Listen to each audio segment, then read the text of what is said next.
Okay na to. Guys, luto na po tayo guys. Paniod to na mo guys.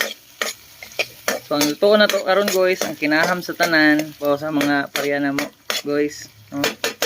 Mao na ni pinaka-special good. Udong. Tinapa nga na udong guys. Lunod na to ang tinapa guys.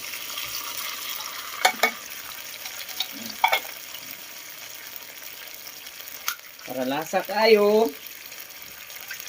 Doon na to abot guys. Okay. Itong dugmok-dugmokon guys para mulasa gid siya sa tong udong. Ano siya pinaka-sekreto diya guys.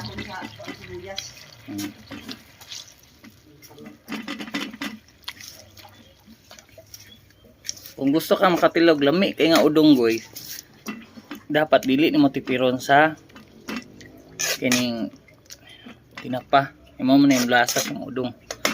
So kani guys, mao ni ang atong udong. Ilunod na to niya pag mabukal na to nya, butangan na tong tubig sa atong ang tinapa. Pag ingani na siya texture guys, pwede na to na butangan og tubig. So dara guys, ato nang gi takluban guys para mo bukal na na. Bukal na guys, lunod na nato tong ato ang lami king udong. Guys, lunod na nato ni guys. Ang udongins.